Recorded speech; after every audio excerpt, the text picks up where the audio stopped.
Sir తీసుకొచ్చాను sir. సరే, ఈ పూట వాచ్మెన్ రానన్నాడు. నువ్వు రాత్రంతా ఇక్కడే డ్యూటీ చేయి. రేపు ఉదయాన్నే వెళ్ళొచ్చు. అక్కడ శోభన ఆపుదాం అనుకుంటే ఇక్కడ ఈ డ్యూటీ ఏంటి? వాచ్మెన్ డ్యూటీనా? వాచ్మెన్ డ్యూటీ అంటావేంటి? అయినా డ్యూటీ డ్యూటీనే. వాచ్మెనా వర్క్మెనా అని కాదు. సార్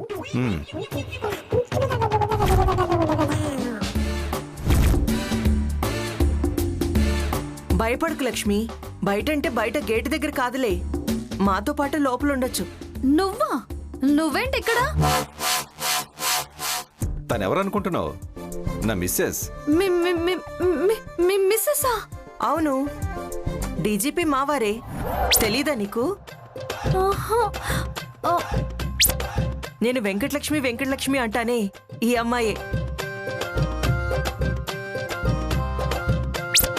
మినిస్టర్ గారి రికమెండేషన్ మీద దుర్గా పోస్టింగ్ ఇప్పించింది ఈ అమ్మాయికేనా?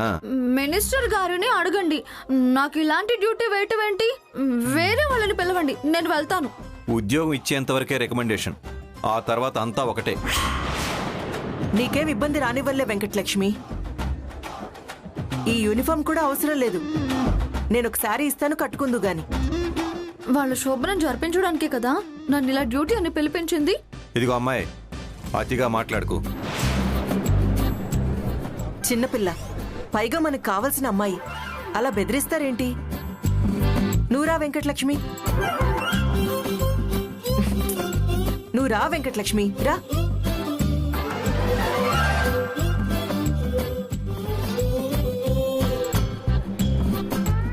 ఇదిగో ఈ చీర కట్టుకొని రా, భోంచేస్తూ మాట్లాడుకుందాం. నువ్వు కట్టుకో, నా మాట విను, సరేనా? డీజీపీ గారితో చెప్పమంటావా?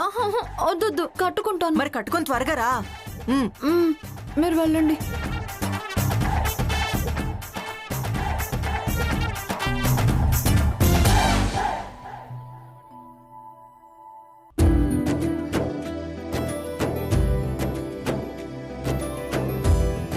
వావ్, చీరలో ఎంత అందంగా ఉన్నావే. నా దిష్టే తగిలేలా ఉంది.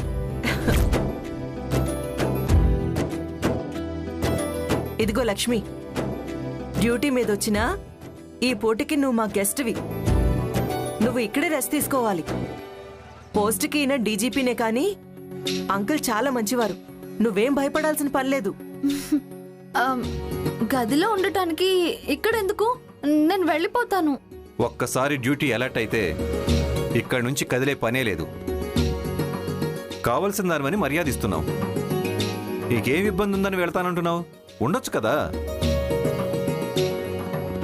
ఉంటుందిలేండి, మీరు గదమాయించకండి.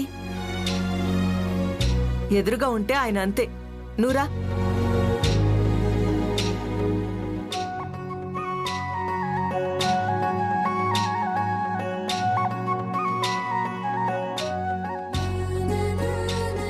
ఇదిగో ఈ రూమ్ నీకే, ఇక్కడే ఉండు. ప్రశాంతంగా ఉండు, భయపడకు.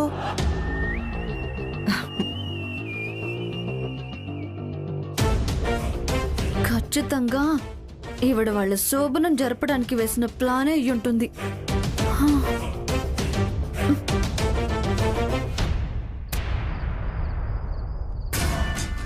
అయిపోయింది దుర్గా, మొత్తం అయిపోయింది. నా ఆశలన్నీ అడియాసలు అయిపోయాయి. ఇంకా నేను బతికుండడం ఎందుకు అర్థం కావడం లేదు. నా బతుకు బుడమేరైపోయింది. నా మనవరాలి బతుకు నిండా మునిగిపోయింది. అబ్బబ్బబ్బా, ఇప్పుడు ఏమైంది పిన్ని? ఇప్పుడు కొత్తగా డ్యూటీలు పడుతున్నాయి.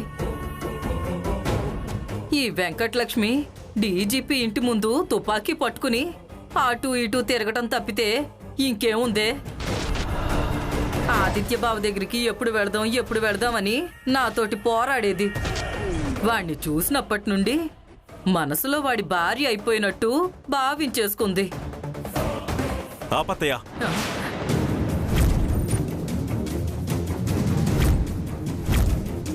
ఏం ఆపమంటావు ప్రసాదు? మీ అబద్ధాలాపో, మీ కల్పితాలాపో. నా పెళ్ళప్పటి నుంచి నీ ఇంటికి నా ఇంటికి రాకపోకలు చచ్చిపోయాయి. నీ కూతుర్ని నాకు అంటగట్టాలనుకున్నా, కుదరలేదు. తర్వాత దుర్గ సీమంతం అడ్డు పెట్టుకుని నా ఇంటికి రావడం మొదలుపెట్టావు. వచ్చినప్పటి నుంచి నీలో ఉన్న దురుద్దేశాన్ని బయటపెట్టావు. అప్పుడు జరిగిన గొడవలన్నీ నేను మర్చిపోయాననుకుంటే పొరపాటు. తర్వాత మళ్ళీ వెంకటలక్ష్మి తీసుకుని ఎంటర్ అయ్యావు. అప్పటినుంచి దుర్గ మెదడిని కుమ్మరి పురుగు తొలిచేసినట్టు తొలిచేస్తున్నావు. దుర్గను రెచ్చగొట్టి ఆదిత్యకి తులసి పడకుండా చేస్తున్నావు. ఇప్పుడొచ్చి వెంకటలక్ష్మి ఆదిత్య కోసమే పుట్టిందంటూ కల్పిత మాటలు ఎందుకు మాట్లాడుతున్నావు అత్తయ్య? వయసులో పెద్దదానివి, నీకు తగదు. నీకో సూచన చెప్తాను, అది చెయ్యి. దానివల్ల ఎవ్వరికీ టెన్షన్ ఉండదు. ఏంటండి మీరు చేసే సూచన? నీకు కాదు, అత్తయ్యకి. అత్తయ్య, నువ్వు అర్జెంటుగా మంగళగిరి బయలుదేరి వెళ్ళిపో. అదేంటండి పిన్ని మంగళగిరి వెళ్ళటం ఎందుకు? ఇక్కడుండి చేసేదే ఉంది. ఇప్పటి వరకు తులసలా, మీ ఆయన ఇలా, ప్రియ అలా అంటూ చెప్పడం అయిపోయింది. ఇప్పుడు పెళ్ళైపోయాక మా బతికిలా అయింది, దాని ఆశలు అడియాసలయ్యాయి, నూరిపోయడమే కదా. దానివల్ల వచ్చే ప్రయోజనం ఏముంది? పిన్ని వెళితే ప్రయోజనం ఏంటి? వెళ్ళిపోతే ఈ చెరుపులుండవు, చెడ్డ ఆలోచనలు రావు. ఏంటండి పాపం, పిన్ని మీకు అంత బరువైపోయిందా? బరువు నాకు కాదు, లక్ష్మి జీవితానికి బరువు. నేను నా మనవరాల జీవితానికి బరువు అవడం ఏంటి? కబుర్లు, సూటిపోటి మాటలు, పూలలు పెట్టే మాటలు, ఇవే కదా మీరు నేర్పేవి. అందుకని నువ్విప్పుడే ఈ ఇంటి నుంచి వెళ్ళిపో. ఎప్పుడైనా వస్తే చుట్టం చూపుగా వచ్చి వెళ్ళు. దానివల్ల అందరికీ ప్రశాంతంగా ఉంటుంది. మరి నా మనవరాలు పెళ్లి చేయొద్దంటావా? సరే, ఆ బాధ్యత నేను తీసుకుంటాను. ఆదిత్య కంటే బ్రహ్మాండమైన సంబంధం నేను చూసి ఎంత ఖర్చైనా పెట్టి దగ్గరుండి పెళ్లి చేసి దాన్ని కాపురానికి పంపిస్తాను. ఆ, చాలా పంపించారులేండి. చూడు దుర్గా, నువ్వు నా మీద నమ్మకంతోనే నా జీవితంలోకి వచ్చావు. ఈవిడ వచ్చే వరకు నా మీద విశ్వాసంతోనే నన్ను నమ్మే బతికావు. నేను నిన్ను నమ్మే బతికాను. ఈవిడ వచ్చిన తర్వాత చెరుసగం చేసింది, మన అభిప్రాయాల్ని మార్చేసింది.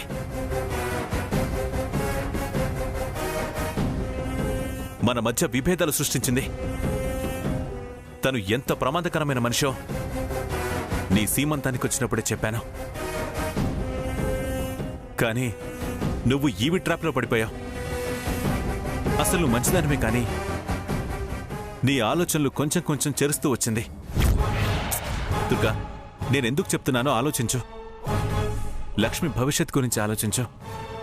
మన ఆదిత్య భవిష్యత్ గురించి ఆలోచించు. అత్తయ్య, నువ్వు ఇక్కడి నుంచి షిఫ్ట్ అవడం మంచిదే. పిన్ని వెళ్ళటానికి వీల్లేదు. వీల్లేకపోతే మనమే ప్రమాదంలో పడతాం. ఎందుకంటే ఆదిత్య, తులసి ఇవాళ కాకపోయినా రేపైనా ఇక్కడ ఉంటారు. వాళ్ళని చూస్తుంటే ఇవిడ తట్టుకోలేదు. ఒక రకమైన ఈర్ష్య, పగ, ద్వేషం అన్ని పుట్టుకొస్తాయి. వాటి వల్ల కుట్రలు, కుతంత్రాలు దారితీస్తాయి. వాటి వల్ల ఎవరిని ఎప్పుడు ఏ ప్రమాదంలో పడేస్తాయో ఎవరికి తెలీదు. ఆ ప్రమాదంలో ఆదిత్య పడొచ్చు, నువ్వు పడొచ్చు, నేను పడొచ్చు. ఎవ్వరికైనా నష్టం జరగచ్చు. నష్టపోయిన జీవితాన్ని తిరిగి తీసుకురావడం దుర్గా. అందుకే ముందు జాగ్రత్తగా ఆలోచన చెప్తున్నాను. అత్తయ్య, నువ్వు బయలుదేరు. ఏంటల్లుడు, నేను కుట్రలు, కుతంత్రాలు చేసేదాన్నా? తల్లి పుట్టినిల్లు మేనమామకు తెలవదా అన్నట్టు నీ గురించి నాకు తెలీదా? నీ మనసేంటో నాకు తెలుసు, నీ ఆలోచనలేంటో నాకు తెలుసు. ఏమండి? నీకు తెలియదు దుర్గా, నువ్వు ఆపు. ఈవిడ నీకు చుట్టం కాదు, నా ద్వారా పరిచయమైన మనిషి. అలాంటప్పుడు ఈవిడ గురించి నాకు తెలియకుండా ఉంటుందా? ఇంకా ఈవిడ మాటలు వింటే మనం పతనం అవడం ఖాయం. నేను చెప్పేవి పచ్చి నిజాలు దుర్గా. ఈవిడ గురించి చెప్పింది నిజమే. నేను లక్ష్మికి పెళ్లి చేస్తానన్న మాట నిజమే. దుర్గా, నన్ను నమ్ము. లక్ష్మి జీవితం బాగు చేసే బాధ్యత నాది. ఏంటండి మీరు బాగు చేసేది? ఇదిగో ఇప్పుడు డ్యూటీలు వేయిస్తున్నారుగా, అలాగేనా? వేయిస్తున్నారనకు దుర్గా. అయినా నేనేదో దానికి ఉద్యోగం ఇప్పించినట్టు మాట్లాడుతున్నావేంటి? నువ్వే కదా దానికి ఉద్యోగం ఇప్పించింది. దానికన్ను నువ్వు పొడిచి ఓదారుస్తున్నాను అంటావా? నన్ను పట్టుకుని మీరే కదా డ్యూటీలు వేయిస్తున్నారంటావా? ఆ మాట చాలా తప్పు. ఈవిడే ఇలాంటి ఆలోచనలకు మూల కారణం. ఈవిడిక్కడే ఉంటే లక్ష్మి ఆలోచనల్ని కూడా మారుస్తుంది. దాంతో అది కూడా మరో మంగళంబలా తయారవుతుంది. దాని బతుకు దాన్ని బతకనివ్వండి. ఇంట్లో ఉండి పగలు పెంచుకోవడం కంటే అది డ్యూటీ చేయడమే మంచిది. దాని మంచి కోరి చెప్తున్నాను. వినకపోతే చేతులారా నా కొడుకు జీవితం, లక్ష్మి జీవితం నాశనం చేసింది అనుభవుతాం. జాగ్రత్త. అలాంటిదే జరిగితే ఈ ప్రసాద్ ఎవరిని క్షమించడు.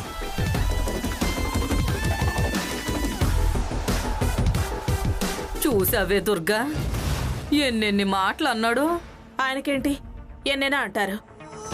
చెల్లెల మీద ప్రేమ, మేనకోడల మీద ప్రేమ. లక్ష్మి ఇక్కడుంటే తన మేనకోడలకి ఎక్కడ అన్యాయం జరుగుతుందో అని ఇదంతా మాట్లాడుతున్నారు. నువ్వేం పట్టించుకోక పిన్ని. నువ్వు నా కన్నతల్లి లాంటివి. నీ తోడు నాకెప్పటికీ అవసరం. నువ్వేమీ బాధపడకు. సరేలే దుర్గా, నువ్వు చెప్తున్నావు కదా, నేను ఇక్కడే ఉంటా. హా, బాధపడ్డం అనేది నాకెక్కడుంది?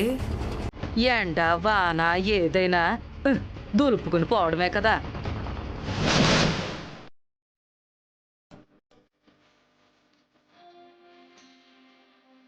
ఈ స్టైల్ ఓకే కానీ ఈ టైంలో సింగారం కుదరదు.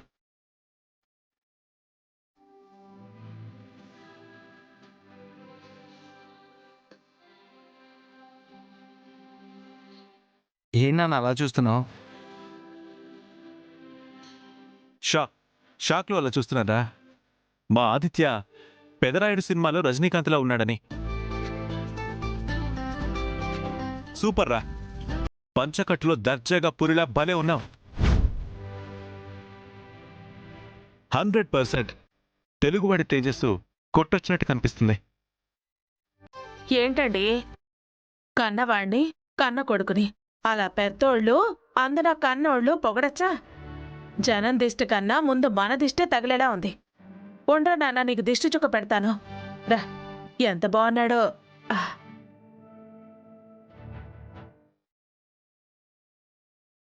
దుర్గా, ఏంటండి, నేనన్నదేమైనా అబద్ధమా? కాదు, నువ్వేనా అబద్ధమా అని. నేను నేనే అండి.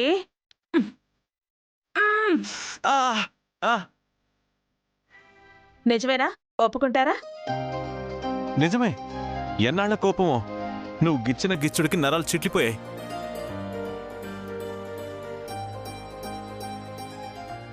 రేయ్, ఆశీర్వాదం తీసుకోరా.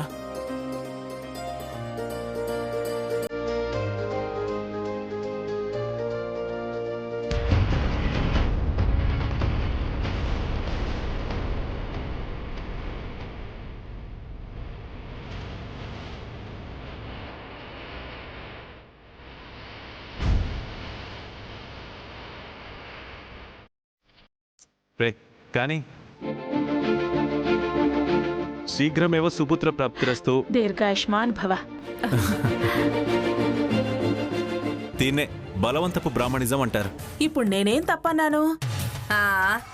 కవల సంతానం కలుగ్గాక, పిల్ల పాపలతో నిండు నూరేళ్లు చల్లగా వర్ధిల్లు. వెంటనే నన్ను బామ్మని, నిన్ను నానమ్మని, తాతయ్యని చెయ్యిరా బడుద్దాయని దీవించలేదని. ఇదిగో, నువ్వు నీ వెటకరలు ఆప్తావా? కవలుడు పిల్లకాయలని అంత వెక్కిరింపులేం అవసరం లేదు. దుర్గా, నేనేమని దీవించాను, నువ్వేమని దీవించావు? దీర్ఘాయుష్మాన్ భవ అని దీవించాను. అదేం తప్పు కాదే. ఆయుష్ అంటే వయసే కాదు, సంపద. సంపద అంటే ఐశ్వర్యం. ఐశ్వర్యాలు అంటే ధన కనక వస్తు వాహన పుత్ర పౌత్రాభి. అంత సంజాయిషి అవసరం లేదులే. నానా, అమ్మ దీవెన అంటారు. ఎలా దీవించినా తన దీవెన దీవెనే. దీని అర్థాలు, వివరాలు ఇవన్నీ మనకు అనవసరం. బాగా చెప్పావురా నా బంగారు తండ్రి. సర్లే పద్దుర్గా. నేనా? దిష్టి చుక్కవాడికి పెట్టావు కదా, దీవెన్లు అందించావు. రావడానికి ఏంటి అభ్యంతరం? అభ్యంతరం ఏంటి అని నన్ను కదిలించి కవ్వించకండి. వీడు దాని మెళ్ళో తాళి కట్టిన దగ్గర నుంచి అన్ని అభ్యంతరాలే. ఎంత చేసిన దానివి వెళ్తే తప్పేం లేదులేవే దుర్గా. అత్తయ్య నువ్వు రెచ్చగొట్టకు. మేము సర్దుబాటు అవుతాం. అంతేలే, ఎంతైనా మీరు మీరు ఒకటేగా. అందులో అనుమానం ఏముంది? ఎంత అనుకున్నా నువ్వు వాళ్ళదానివే అవుతావుగా. కరెక్టే. మీరు ఆ విషయం తేల్చుకుంటూ ఉండండి. అది చెప్పదురా, మనం వెళ్దాం. ఎరా, నేను లేకుండానే నువ్వు శుభకార్యం జరుపుకుంటావా? ఏంటి ఏదో ముందరి కాళ్ళకు బంధాలు వేయాలని చూస్తున్నట్టున్నావు? రానన్న దానివి రానట్టే ఉండు. అంతేకాని ఈ సెంటిమెంట్లు, ఈ బ్లాక్మెయిల్ ఎందుకు? నా కొడుకుతో నేను మాట్లాడుకుంటున్నాను, మధ్యలో మీకెందుకు? నాకు కూడా హక్కుంది. నా ప్రయత్నానికి అడ్డుపడే ప్రయత్నం చెయ్యొద్దు అంటున్నాను. మొండితనానికి దిగితే నేనే నీకు తగ్గేవాణ్ణి కాదు. అయినా నీ వితండవాదం నాకు అస్సలు అర్థం కావట్లేదు. పెళ్లి చేసింది నువ్వే, గడప దాటొద్దన్నది నువ్వే, మళ్ళీ గృహప్రవేశానికి అంగీకరించింది నువ్వే. ఇప్పుడు దీవించి దిష్టి చుక్కలు పెట్టి నేను లేకుండా నువ్వు శోభనం చేసుకుంటావా అని మెలిక పెట్టాలని చూస్తుంది నువ్వే. అసలు నువ్వేటో నాకు అస్సలు అర్థం కావట్లేదు దుర్గా. చూడు, నువ్వు ఎలాంటి అభ్యంతరాలు పెట్టి ఆపాలని చూసినా ఈ కార్యం మాత్రం ఆగదు. నా ప్రయత్నం మారదు. రారా ఆదిత్య. అవునవును, మీరెందుకు ఆగుతారు? మీకు అందరికన్నా ఆ చెల్లెలు ముఖ్యం, ఆవిడ కూతురు ముఖ్యం. ఎస్, నాకు నా చెల్లెలు ముఖ్యం, దాని కూతురు ముఖ్యం, వీడు ముఖ్యం. మధ్యలో నేనేగా పనికి మాలిందాన్ని. నువ్వు ఎన్నైనా అనుకో, ఏమైనా తిట్టుకో, నాకు సంబంధం లేదు. తులసి ఆదిత్యలు చల్లగా కాపురం చేయడం ముఖ్యం నాకు. రారా. నిల్చున్న కొద్దీ ఏమో అంటుంది, మళ్ళీ పంచాయతీ చేస్తుంది. అరుపులు, కేకలు, ప్రమాణాలు అంటూ అడుగు ముందుకు వేయనేదు. పదరా, రా.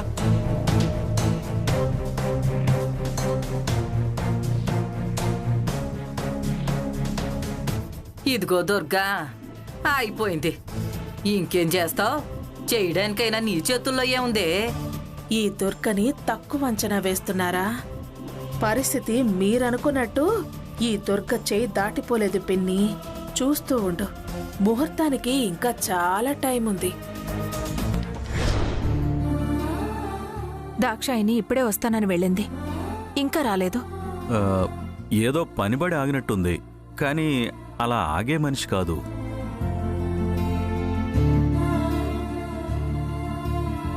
రామ్మా, నిండు నూరేళ్లమ్మా.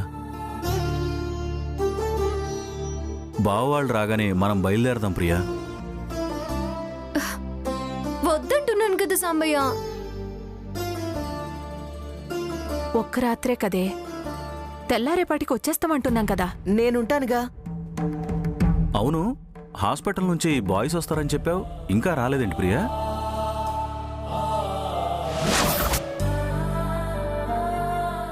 అదిగో వచ్చేసారండి. ఇంక బావా ఆదిత్య రావడమే ఆలస్యం. ముహూర్తం టైం తెలుసు కదా, వచ్చేస్తారులే. వదిన ఏం పంచాయతీ పెట్టిందో ఏంటో, రానిస్తుందో లేదో. ఆవిడ గారు ఎన్ని తిరకాసులు పెట్టినా మీ అన్నయ్య మాత్రం వదలడు. తప్పకుండా ఆదిత్యం తీసుకొస్తాడు. అయినా ఇందాక అలంకరణ అయినా తులసి వీడియో చూపించాను. ఆదిత్య కూడా ఎట్టి పరిస్థితుల్లో ఆగడు. ఊరుకోండి దాక్షాయణి గారు. అదిగో వచ్చేస్తున్నారు.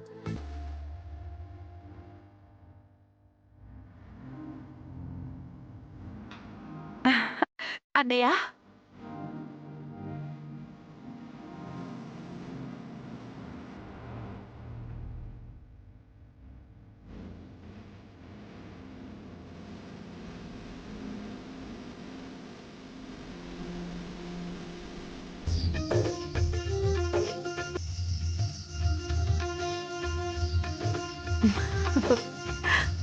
చాలే, ఇంకా ఎంతసేపు మీ సిగ్గులు? ఈ చంపల మీద మొగ్గలు. బా, ఏమైంది అంతలా గిచ్చావు?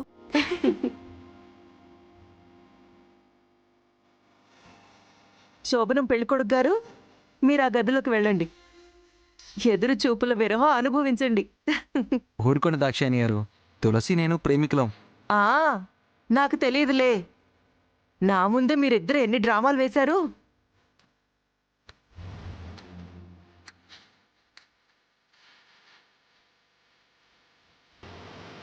అత్తయ్య మామయ్య వాళ్ళ కాళ్ళకి నమస్కారం చేయమ్మా. God bless you. మా చెల్లికి బావకి దండం పెట్టండి. అక్కడ జరగాల్సింది ఇక్కడ జరుగుతుంది. శుభకార్యం జరగడం ముఖ్యం. అయినా అన్నా చెల్లెళ్ళ ఇద్దరు పుట్టిల్లో ఒక్కటే అయి ఉంటే బాగుండు కదా.